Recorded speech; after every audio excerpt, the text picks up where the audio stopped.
Hey guys and gals, this is your host Joe, Life with Yosef, Summer 24 Extravaganza number 20. And you can see I'm having to back out of my spot here in Salem because of these idiots right in front who are parked in the street.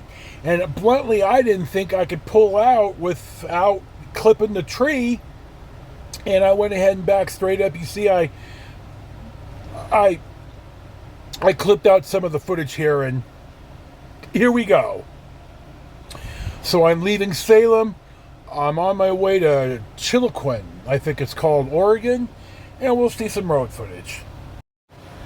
One of the problems of staying where I stayed in Salem at the Premier RV Resort is it's 8.3 miles from Interstate 5 to the campground. And there's no direct way, and it's all through Salem.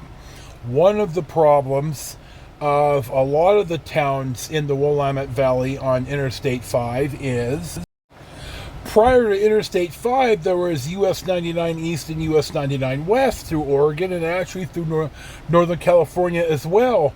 And Interstate 5, once you get to Eugene, even though Eugene and Springfield have pretty much expanded out to Interstate 5, especially Eugene, is that the vast majority of town is west of the freeway. So all the towns up Interstate 5 in the Willamette Valley in Oregon, Salem, Corvallis, where OSU is, Albany, they're all not on Interstate 5. So what you have here is it's 8.3 miles from the campground to the freeway, and with the campground being so incredibly cozy, if the spot behind me would have been filled, I'd have had a hell of a time trying to get out. So as much as I like the campground, I just don't know if I'm going to be back.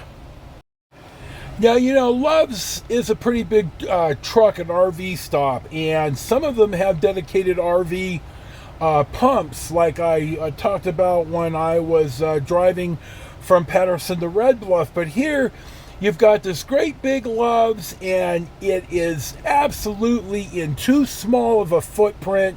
The Core-Mart guy is not helping any. Granted, you know, they got to deliver, but you'll see here as I sped the film up, there's just nowhere to get gas. I was pretty much on E, so I knew I can get gas here at the Arco, and which is in Coburg. I went to this McDonald's 3 or 4 times when I was here 2 weeks ago, and the guy recognized me, and so I got gas and I went into the market because I was having some IBS issues, serious ones, and so they didn't have any Pepto-Bismol or nothing, so I had to go across the street here to the TA. And they don't even sell gasoline here. And they had it, but there was nowhere for me to park. And then as I'm trying to get out, I had a couple of truckers that were not real happy with me. And it's like, well, dude, where the hell is there to park? Well, I did ask, and you have to get in on 2 side streets. So I was not as prepared as I should have been. And that's probably on me. So we're going to press on. Moving on to eastbound Oregon 58. You may think, hey, this looks vaguely familiar, this white bridge on the left. And by God, if you're sharp-eyed, and or if you're my brother Nathan, you're going to recognize that Nathan and I were here a couple of weeks ago. And this is the same bridge. It's the Lowell Covered Bridge. And I will I'll pip in a picture of Nathan took of me walking the boy. Right there you go. God love my little buddy. I love him. He's such a good boy. So this Oregon 58 is really, really pretty. And I'm going to probably cut in a little bit of road footage. I don't do a whole lot of road footage in the locomotive, but I'm certainly going to here. So you'll see some of it now.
Hey guys and gals, this is your host Joe, Life with Yosef. I'm in Chiloquin, Oregon on US 97. I am at the Water Wheel RV Park. It's really nice here. I like it. The family that owns it lives on site. You could really tell the pride of ownership. The bathroom and the laundry were really clean. Everything works. The people are nice. Now, this should be the closing shot from yesterday, or it'll be the opening shot for today. I had a bit of an adventure this morning, but I'll talk about that when I come back.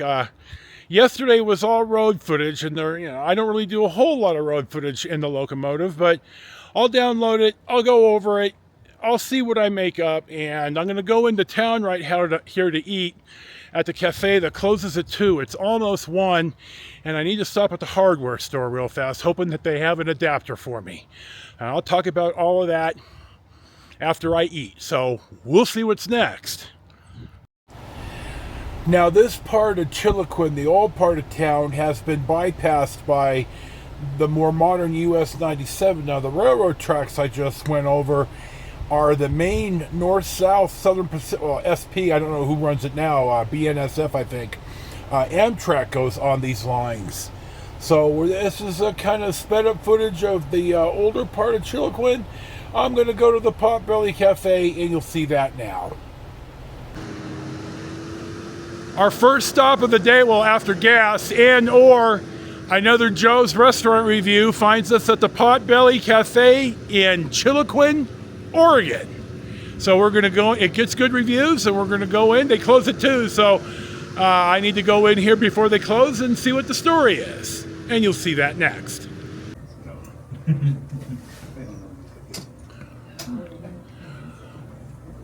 The Potbelly here gives really good reviews on Google. So we're here. It's not very big. So I'm expecting I'm going to have an excellent dining experience. I ordered a bacon cheeseburger, no mayonnaise. Oh, abomination. Charlie, you eat that stuff on fries, I swear to God. And I'm going to have some cream of chicken soup as well. They don't have French fries. They probably don't have a deep fryer, so I'm going to get some chips, some potato chips, and we're going to gently sit here and relax in the AC. It's about 85 degrees outside. Chico is in the truck with the AC running. He's down in the footwell. He's enjoying himself, so we'll see when the food comes. Here's my cream of chicken soup, and I gotta say, it's really good. The clam chowder is only on Fridays, and I'm not going to be here on Friday, but the soup is good. And I had a gal here ask about the camera, and we had a pleasant little chat. Hopefully I didn't go overboard. So I'm going to finish up the soup, and we'll see when the burger comes. Well, I'm not an onions guy, but I got to get the lettuce. I got some tomato, plenty of pickle, and mustard, because I do like mustard. Bacon cheeseburger, Lay's chips. We'll dig in. Well, what's my take on the Potbelly Cafe in Chiloquin, Oregon? I would definitely come back. This is an absolute family-run place. They're open Monday to Friday, 6 in the morning to 2, so they're more breakfast and lunch. I liked my burger. The chicken chicken cream soup was really good. I brought home a piece of apple pie, which I'm starting to run out of steam, so I'll eat it and I'll text in the quality of the pie, but I can't imagine it's anything but scrumptious. So would I come back here again? Absolutely. And I recommend it for you guys too if you're out and about in this neck of US 97 in Oregon, which is about 27.4 miles north of Klamath Falls.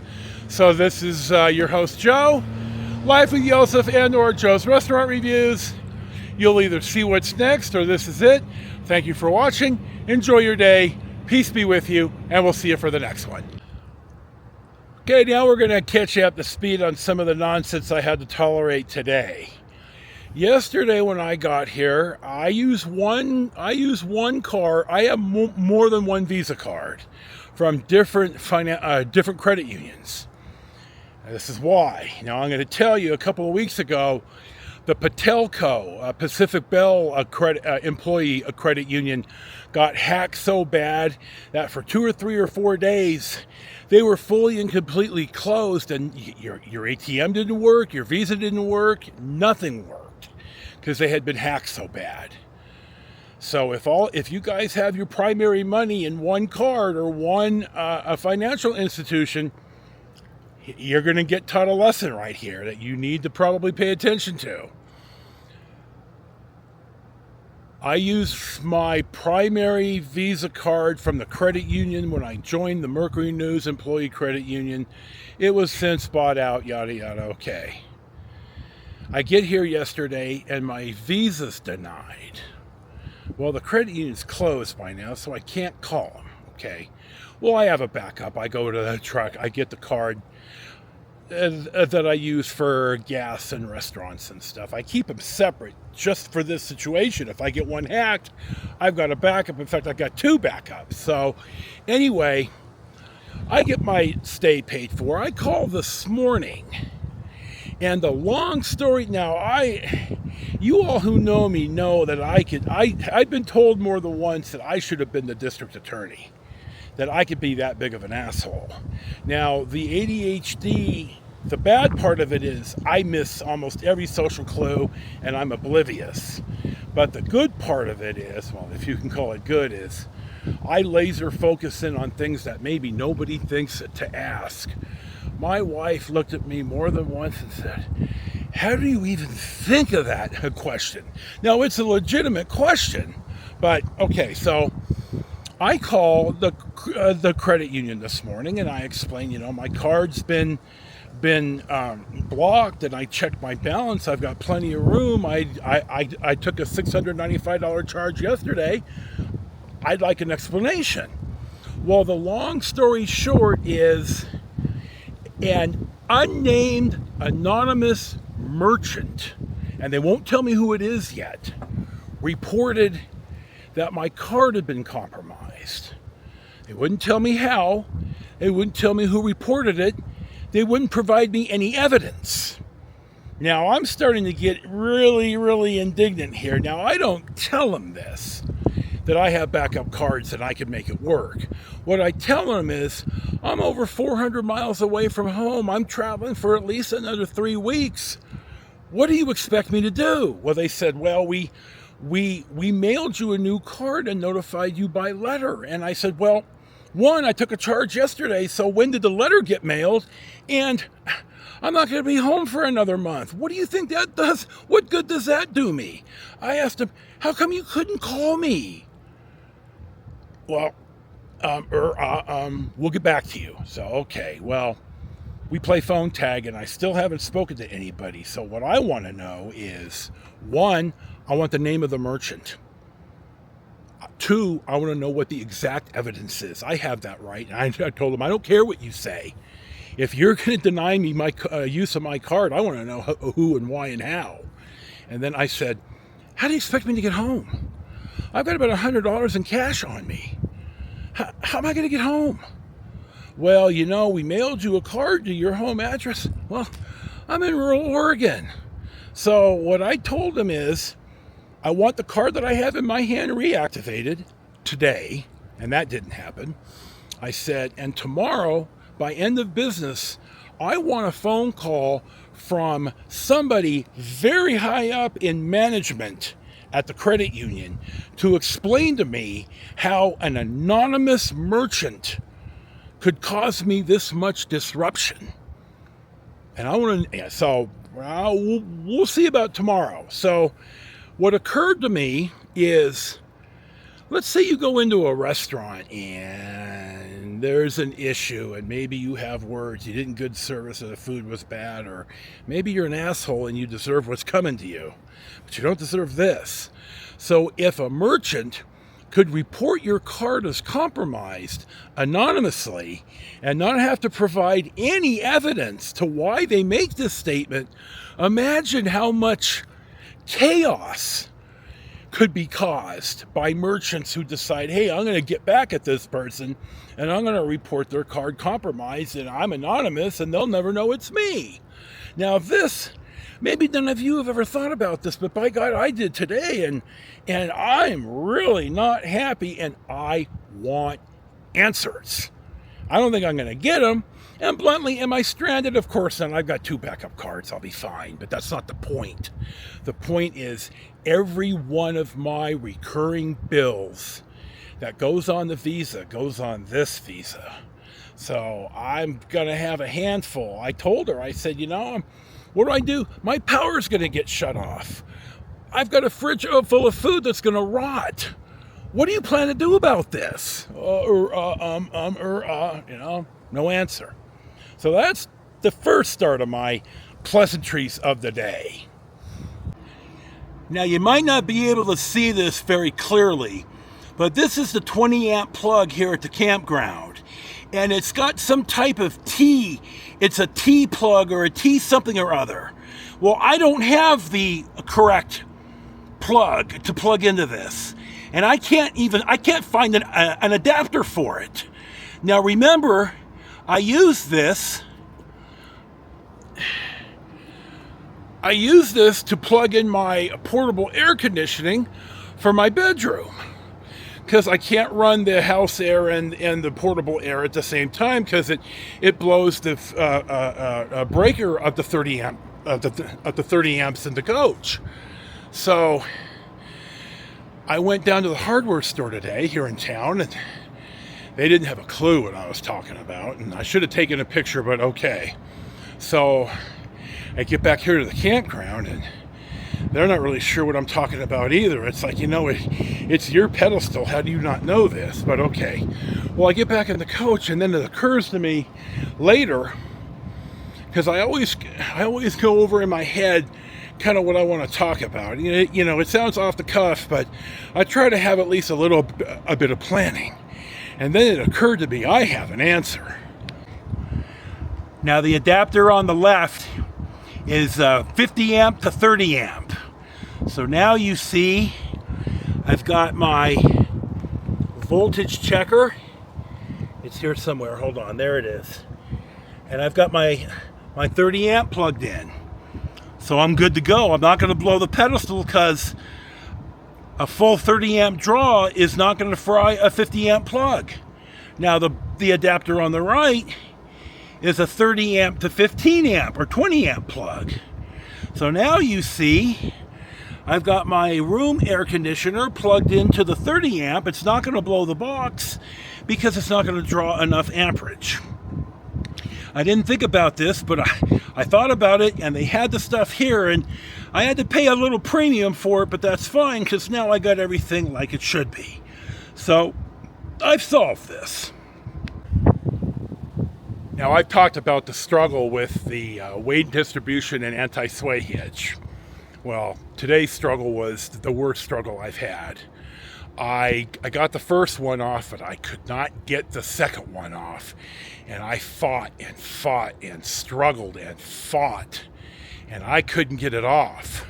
So finally, I took the entire hitch out of the receiver, and I looked up a place in town, LMS Trailer.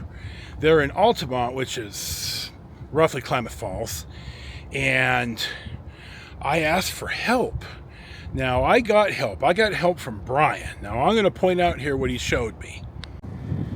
Now, the silver dealie with the semicircular top that's riveted in is the lock that locks the bar into the hitch, and it's got a a groove like 3/4 around it. So he told me, hold on here, he told me that I need to pull right here on both sides. And he says it's not easy, you're really going to have to pull it, but if you pull it, it unlocks the hitch or the bar, the anti-sway bar, and the bar will just fall. It'll disconnect. And by God, he had me on the phone about 5 minutes, and I did it, and it worked. Now I'm going to tell you, it's not easy. So I'm going to have to figure out a way to manage this, and there's got to be a tool or something. I'm not thinking maybe clearly. So anyway, I got it resolved, at least for now. So I got to give Brian an LMS trailer in, oh God, dude, in Klamath Falls. I can't think now. Jesus Christ, dude, it's not in Klamath Falls. You just said it.